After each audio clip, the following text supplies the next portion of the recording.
Hey babe, caught 3 fish today. The solitude is really helping clear my mind. I stared at Nathan's text message, then at the photo on my screen showing him lounging at a beachfront bar in Punta Cana, his arm draped around his secretary. The timestamp read, 2 minutes ago. That's wonderful, honey, I typed back, my fingers steady despite the rage building inside me. I'm so glad you're finding peace in nature. My name is Liana Thompson, and until 10 minutes ago, I thought I had a solid marriage. But then my colleague Rachel rushed into my office at our law firm in Denver, her face flushed with concern. You need to see this, she'd said, pulling up Brianna Moore's Facebook page. There was my husband of 8 years, supposedly on a wilderness retreat to detox from work stress, living it up at a luxury resort with his 20-something secretary. I kept scrolling through the photos. Sunset walks on the beach, candle-lit dinners, stolen kisses by the pool. Each one time-stamped and tagged with nauseating captions like, "Finally with my true love," and "No more hiding." The irony of their carelessness almost made me laugh. "Oh my God, Liana, I'm so sorry," Rachel whispered, reaching for my hand. "What are you going to do?" I closed my laptop slowly, years of courtroom experience keeping my expression neutral. Nathan had no idea that his perfectly planned camping trip was crumbling, because his mistress couldn't resist posting their romantic getaway on social media. He had no idea that while he sipped cocktails and betrayed our marriage, he'd given me everything I needed to destroy him. "First," I said, pulling out a legal pad, "I'm going to text my darling husband and ask if the fish are biting." I sent another message. "Miss you so much. Can't wait to hear all about your wilderness adventures." Rachel watched me, confusion clear on her face. "Shouldn't you confront him?" I smiled, remembering every case I'd won by letting my opponents think they had the upper hand. As a corporate attorney, I'd learned that the element of surprise was often the most powerful weapon in my arsenal. Nathan thought he was so clever with his camping story, never considering that his mistress's social media addiction would be his downfall. "Do you know what's better than catching him in a lie?" I asked Rachel, already drafting notes on my legal pad. "Letting him keep lying while I dismantle his entire life." Nathan and I met at Stanford Law School. He was charming, ambitious, and seemed to share my values of hard work and dedication. While other couples in our class drifted apart under the pressure of grueling study schedules and competitive internships, we grew stronger. At least, that's what I thought. After graduation, I turned down an offer from a prestigious firm in New York to stay in Denver with Nathan. He'd landed a position at Morrison & Webster, one of the city's top investment firms, and I didn't want us to start our marriage with a long-distance relationship. "You're making the right choice," he'd said.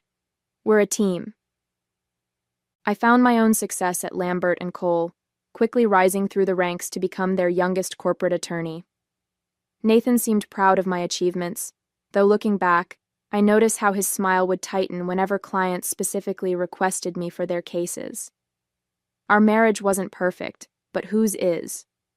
When tensions rose, we dealt with them like lawyers, negotiating, compromising, finding middle ground. Then Brianna arrived at his firm 6 months ago, young, attractive, and apparently very good at her job, according to Nathan's frequent mentions. "She's so efficient," he'd say. "Finally, a secretary who can keep up with my schedule." I ignored the warning bells. After all, I trusted my husband. Rachel's voice pulled me from my thoughts. "Remember when he missed your anniversary dinner last month? Said he had to work late?" I pulled up Brianna's Facebook page again, scrolling back through her timeline. There it was, a check-in at Barolo Grill, the same night. The caption read, "Late night at the office never felt so good." "I can't believe I was so blind," I muttered, but Rachel shook her head. "You weren't blind, Liana. You were trusting. There's a difference." I thought about all the other signs I'd dismissed. The new gym membership he never used, the sudden interest in work conferences out of state, the passwords changed on his phone and laptop, classic signs I'd seen in countless divorce cases I'd handled, yet I'd convinced myself our marriage was different. You know what the worst part is? I said, pulling up our joint account records. He's using our money to finance their little romance. Rachel's eyes widened as I showed her the recent transactions. First-class tickets to Punta Cana? A 5-star resort? Yes, I replied, already drafting an email to my bank. But not for long. I spent the next hour methodically documenting every suspicious transaction from our joint accounts. Living room forgotten, dinner growing cold, none of it mattered as I built my case. The evidence was damning. Expenses for jewelry I'd never received, dinners at restaurants I'd never visited, hotel charges in cities where Nathan had claimed to be meeting clients. Look at this, I said to Rachel, pointing at my screen. He booked their Punta Cana trip 3 months ago. This wasn't spontaneous. He's been planning it. But why tell you he was going camping? Why not just say it was another business trip? I was about to respond when my phone buzzed with another text from Nathan. This time, he'd sent a photo, a generic camping scene clearly pulled from the internet, showing a tent pitched by a lake. Home sweet home, his message read. The stars are amazing out here. My hands started shaking, not from sadness, but from pure, cold rage. 8 years of marriage, and he couldn't even be bothered to find a convincing photo to support his lie. I opened my email and found what I was looking for. Nathan's firm's employee handbook sent to me months ago when I'd helped review some contracts for them. Right there, in bold text. Relationships between supervisors and direct reports are strictly prohibited and will result in immediate termination. Rachel, I said slowly. Did you know Brianna has been documenting their entire relationship on Instagram too? We pulled up her profile. It was a goldmine. Months of subtle photos, each one damning in its own way. Coffee cups with Nathan's name visible, his watch in the corner of dinner photos, even a selfie in his office after hours, her perched on his desk while he smiled up at her. It gets worse, Rachel said, her voice tight. She'd been digging deeper into the financial records I'd pulled up. Look at these transfers. My stomach dropped as I saw what she'd found. Nathan hadn't just been spending our joint money on his affair. He'd been moving substantial sums into a private account for months, an account I knew nothing about. $90,000, I whispered, staring at the total. He's been hiding money. That's more than just affair money, Rachel said carefully. That looks like exit strategy money, I finished. He's been planning to leave me. The realization hit me like a physical blow. This wasn't just an affair, it was a calculated plan. While I'd been building our life together, he'd been planning his escape with a younger woman, systematically hiding assets and preparing to blindside me. I stood up, my decision made. Rachel, I need a favor.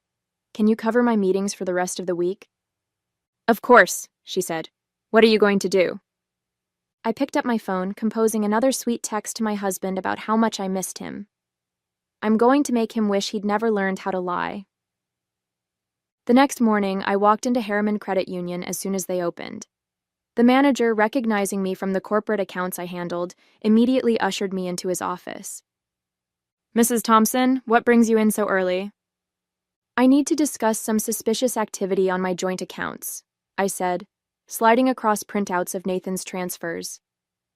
I believe my husband has been moving money without my knowledge or consent.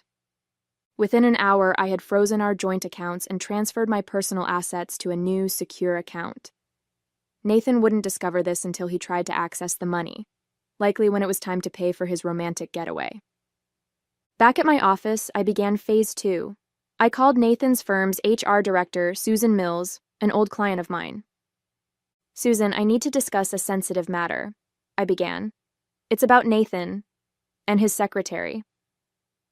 Brianna Moore? Susan's voice sharpened. What about them? I forwarded her a carefully curated selection of Brianna's social media posts. I believe this violates your firm's policies on supervisor-subordinate relationships. The silence on the other end was telling. I'll need to escalate this immediately, Susan finally said. This is extremely concerning. I understand, I replied, keeping my voice professional. I just thought you should be aware. Next, I called our locksmith. Being the one who handled all our home maintenance had its advantages. Nathan had never bothered to learn any of these details. Yes, I need an urgent replacement of all locks. Today, if possible. While waiting for the locksmith, I began packing Nathan's belongings. Each designer suit, each expensive tie, each monogrammed shirt went into heavy-duty garbage bags. 8 years of marriage reduced to black plastic sacks on our pristine driveway. My phone buzzed. Another text from Nathan. Missing you. Can't wait to tell you all about my adventures. I smiled, typing back. Miss you too. Hey, quick question. Did you remember to pay the credit card bill before you left?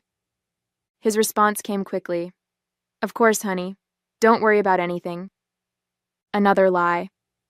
I knew he hadn't paid it because I was looking at the overdue notice right now. He'd been too busy planning his getaway to handle basic responsibilities. Rachel called around noon. Liana, you need to see this. Brianna just posted again. I pulled up Facebook. There was my husband, raising a champagne glass on a sunset cruise. The caption read, Living my best life with my soulmate. No more hiding. No more hiding indeed, I murmured, forwarding the photo to Susan at HR. The locksmith arrived just as I received an email from my divorce attorney confirming she'd filed the paperwork. Everything was falling into place. Then my phone rang. Nathan's boss, James Morrison himself. Liana, he said, his voice grave. I assume you know why I'm calling? I can guess. We had no idea. He's been embezzling client funds to finance this affair. The photos triggered an internal audit. It's bad. I closed my eyes, processing this new information. How bad? Criminal charge is bad. We're filing a police report. I hung up, feeling a strange mix of vindication and nausea. I hadn't expected this level of betrayal, but it only confirmed I was doing the right thing. Looking at the garbage bags on the driveway, I added one final touch. A note taped to the top bag. Hope the camping trip was worth it. Don't forget to post pictures.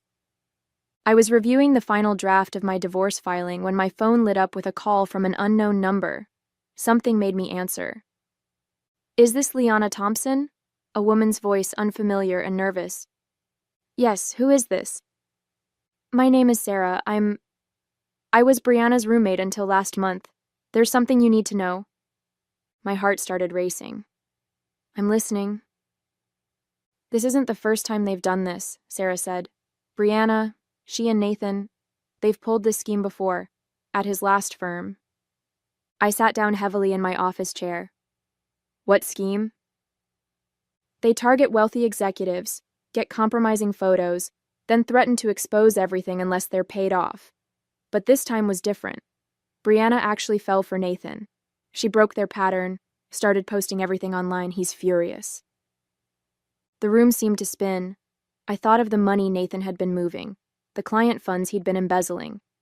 This wasn't just an affair. It was an elaborate con that had spiraled out of control. Why are you telling me this? I asked. Because Brianna called me crying last night. Nathan's threatening to pin everything on her. She's terrified.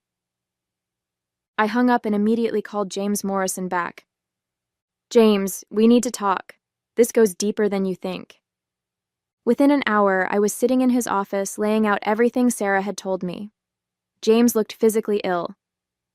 3 other firms, he said, scanning through the evidence I'd gathered. 3 other executives blackmailed. How did we miss this? Because they were careful, I replied, until Brianna went off script. My phone buzzed. Nathan again. Having dinner by the campfire. Wish you were here. I stared at his message, seeing it for what it really was, not just a lie, but part of a calculated scheme. All those business trips, those late nights at the office. How many other cons had he run that I didn't know about? James leaned forward. Liana, we need to handle this carefully. If what you're saying is true, this is now a federal case. Wire fraud, blackmail, embezzlement. I know exactly how we need to handle it, I said, pulling out my phone. I typed a message to Nathan. Darling, there's been a problem with one of our accounts. Can you check your email? Then I sent him a carefully crafted email, one containing screenshots of his previous schemes, Brianna's social media posts, and Sarah's statement. I added one line. Guess your camping trip just got interrupted. Within minutes, my phone exploded with notifications. Nathan, finally dropping his camping pretense, called 6 times. Brianna posted a long, tearful video confession on Facebook before deleting her entire account. The house of cards was collapsing. James had already contacted the FBI. They want to meet tomorrow morning, he said. This could be huge. I nodded, feeling strangely calm. I'll be there. That evening, as I sat in my newly secured home, I received one final text from Nathan. You don't understand what you've done. I can explain everything. I smiled, thinking of all the evidence safely documented and distributed to multiple authorities. Actually, I typed back, I understand perfectly, and unlike your camping photos, I have real receipts. Then I blocked his number and poured myself a glass of wine. Tomorrow would be intense, but tonight, I could savor the fact that Nathan's perfectly constructed house of lies was burning to the ground. The FBI meeting was scheduled for 9 a.m. By 8:30, the lobby of Morrison and Webster was in chaos. Nathan and Brianna had apparently tried to flee Punta Cana separately, only to be detained at the airport by Dominican authorities. James Morrison looked like he hadn't slept. 6 clients, he said, rubbing his temples. They blackmailed 6 of our top clients. The total amount is over $2 million, I finished.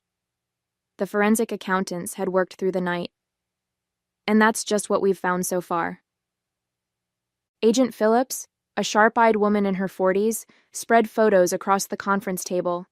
Nathan and Brianna, with different executives, all following the same pattern. The evidence was overwhelming.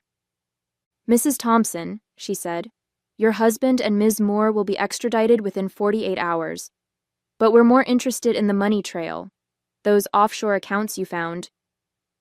My phone buzzed. A text from an unknown number. Nathan using a hotel phone. Baby, please. You're ruining everything. We can work this out. I showed the message to Agent Phillips, who nodded. Keep him talking. Work what out? I texted back. The affair or the felonies? You don't understand, he replied immediately. I did this for us. The money was for our future. I almost laughed. Our future? While you were planning to leave me? Who told you that? Brianna? She's lying. She means nothing. Agent Phillips was recording every message. He's scrambling, she observed. Push harder. Really? I wrote. So you didn't help her set up that account in the Caymans? The one you've been funneling client money into? The typing bubbles appeared and disappeared several times. Finally, how did you find out? I completed his thought. I'm a corporate attorney, Nathan. Following money trails is literally my job. By the way, the FBI says hello. His response was immediate and desperate. I'll tell you where all the money is, just don't let them arrest me. Agent Phillips smiled. Got him. Within hours, Nathan and Brianna were in custody. Their scheme had been bigger than anyone imagined, spanning multiple states, firms, and victims. The FBI found accounts in 3 different countries. James Morrison called an emergency board meeting. The firm's reputation, he began. Will survive, I interrupted. Because you caught it, reported it, and are making all the victims whole. That's the story we're telling. He looked at me gratefully. Liana, if you want to join us as general counsel... Let me think about it, I said, though I already knew my answer. I had bigger plans. Later that evening, as I sat in my home office, Rachel brought over dinner and wine.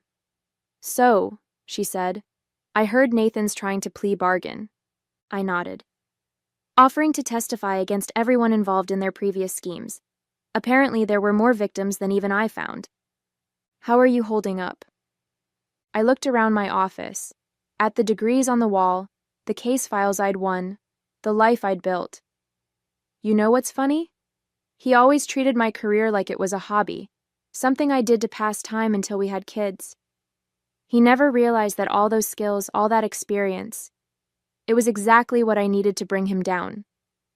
Rachel raised her glass. To karma? No, I corrected her, thinking of all the evidence I'd methodically gathered, all the legal strings I'd pulled, all the dominoes I'd carefully set up before knocking them down. To justice, the kind you make happen yourself. The trial was mercifully brief. Nathan and Brianna both took plea deals. He got 8 years, she got 5. The evidence I'd gathered was so comprehensive that their lawyers advised against fighting the charges.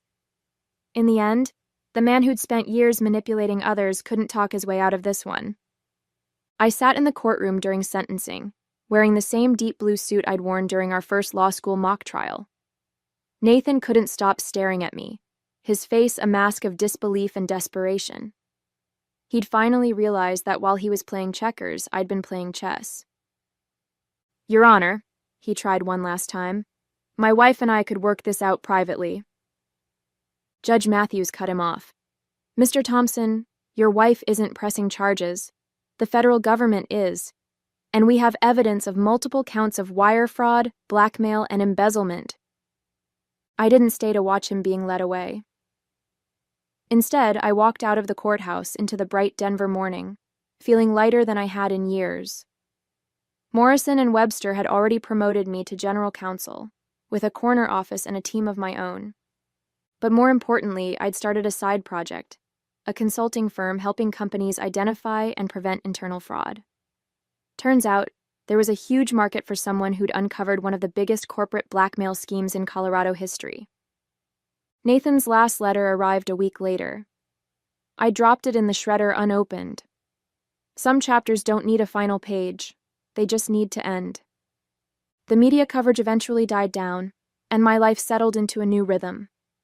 My fraud consulting firm took off faster than I'd expected, with clients across 3 states seeking my expertise. Sometimes I wondered if Nathan saw the articles about my success from his prison cell. One morning, 6 months after the sentencing, Brianna's former roommate Sarah came to my office. I heard you help companies protect themselves against fraud now, she said hesitantly. I'm starting a small business, and I thought, well, after everything that happened. I studied her for a moment, remembering how her phone call had been the key to unraveling Nathan's entire scheme. First consultation is free, I said, gesturing to the chair across from my desk. Later that evening, as I worked late in my corner office at Morrison and Webster, James Morrison stopped by. Just signed another client, he said. They specifically requested you handle their case.